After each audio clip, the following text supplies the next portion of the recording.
Hello, welcome back to the Stirling Business Podcast from Studio King Street in the heart of Stirling. Today I have Jillian Schofield from Stirling Council, the Service Manager for Culture, Events and Tourism, here to talk about the Stirling Visitor Levy. Hi Jillian, how are you? I'm good, how are you? Yeah, welcome to Studio King Street. Thanks for asking me along. Yeah, you're absolutely welcome. So we've been hearing about the Stirling Visitor Levy, for a while now, and it looks like it's starting to potentially take effect as we go into 2027. Yeah. So, could you please before we get into that specifically, could you just explain your role a little bit more in the council? Yes, certainly. Just so everybody understands. Yep. So, as you said, I'm the Service Manager for Culture, Events and Tourism within Stirling Council. So I sit within the Economic Development, Planning and Climate Change Department. And my remit is all things culture, events and tourism. So I've got a fairly large team and we manage the delivery of the cultural strategy. We have an extensive events programme year-round. We also run a few venues, which is the Toll Booth and the Albert Halls and also the National Mollusk Monument.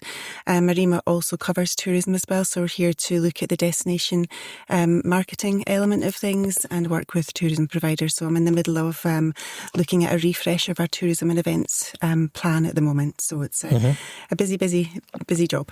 So how big is your team specifically? If you include sort of supply staff, we're probably talking about 90, including supply staff across the venues. Yeah, but the core team in terms of the direct reports I have is quite small. But that's so that we're talking about staff who are working the venues, makes it seem a little bit larger than it actually is. Right. Okay.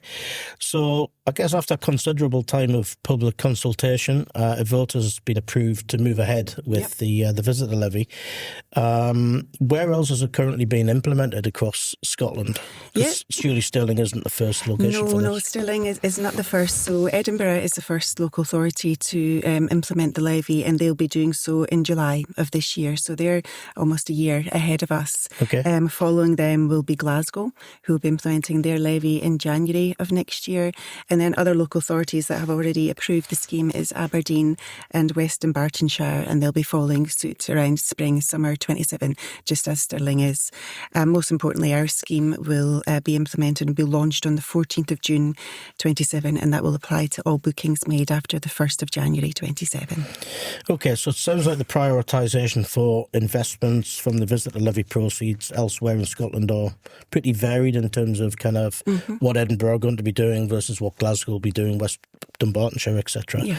What will be the core focus for Stirling with regards to investment from the levy? Yeah, absolutely. So we were really keen to make sure that whatever levy we came up with for Stirling was reflective of the needs and wants of Stirling specifically.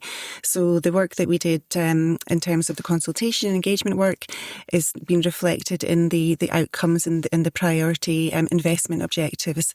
Those investment objectives are linked to the tourism and events plan that I referenced. So what we have, and I'll just refer to my notes so I don't get the percentages wrong, is we have a split of the investment priorities across infrastructure. About 45% of the investment will go there. Destination marketing and product development, about 15% of the spend will be attributed to that. Events and culture, 15% there. And we'll also be launching something called a community tourism fund, and there'll be 12.5% of the investment going in that area. And finally, a lot of the conversations we had with businesses was the need for business support, so 12.5% of the investment will go in that area. Okay, so from an infrastructure perspective, obviously that's where the majority of the investment's going to go. What type of, could you give us a few examples of the types of things that we'll look absolutely. I mean, absolutely nothing has been confirmed as yet, because the guidance and the advice on where that investment will go will come through the Visitor Levy Advisory Forum, which has just been sort of pulled together at the moment. But in terms of infrastructure, we could be looking at anything like public transport.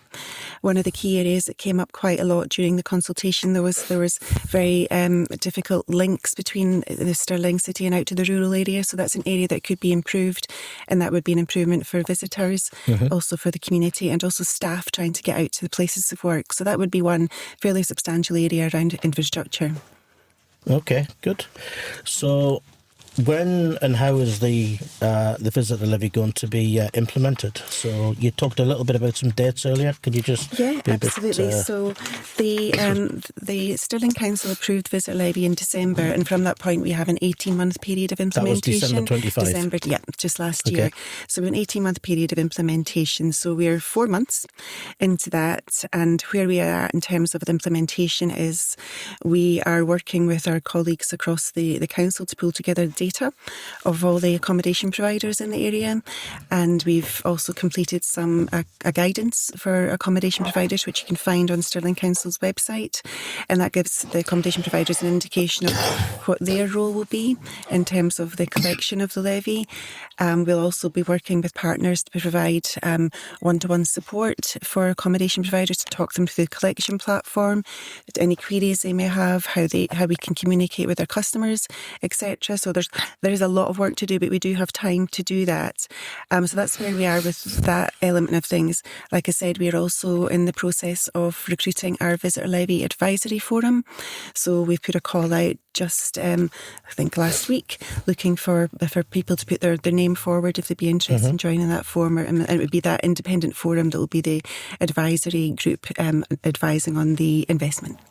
And will that typically be people from accommodation businesses, or could it be varied across It'll be other varied. businesses as well? So the key thing is to make sure that the forum reflects the strengths of the Stirling area. So obviously there's Stirling City and then the huge rural area within the Stirling Local Authority region. And it's really key that we reflect the widespread, the history, the heritage, the culture, events, the accommodation, the visitor attractions, hospitality. So we're looking for a wide range of individuals to come and sit in that forum, so we have a good voice that represents the entire area and the entire sector. So typically, how will it work then? So I'm a tourist coming to Stirling, or I'm a visitor coming to Stirling. It doesn't necessarily need to be a tourist, right? So what will happen when I arrive? I'll need to effectively pay some sort of levy. So how does it work in principle? Absolutely. So the levy that's been approved for Stirling is a 3% levy, and that levy is applied over and above the accommodation rate. So whatever your accommodation rate is, and it's accommodation only, not food, not any other element of your stay, 3% will be added on top of that levy. So if that's £100 a night, that would be £103 that the guest would pay. Yeah, absolutely. And the visitor will just will pay for that rate, and that will be the income that the accommodation provider will collect, and the collection platform will then support how that levy is deducted and remitted to Stirling Council. Okay, and so that's typically how it will work. Pretty straightforward. I guess this is pretty common across Europe and other countries. I've seen. Yes, I think it's very common across Europe. There's various different ways of collecting the levy across Europe. There's some is a per person per night, some is a flat rate, some is percentage rate. And the scheme that we developed was really based on the legislation, which was a percentage rate at that time. So the local authorities were all allowed to set whatever percentage rate they thought was suitable, which is why we went in with 3% after our extensive would that be 3% on the total value of the stay, as opposed to a nightly rate, I guess, which it will be the same thing? On over and above the accommodation, whatever cost that is, yeah. Okay, so if it's a 3-night and just say it was £300, £100 a night, it would be that times 3. 309, yeah. Okay. So you talked a little bit about some of the implementation dates. So you said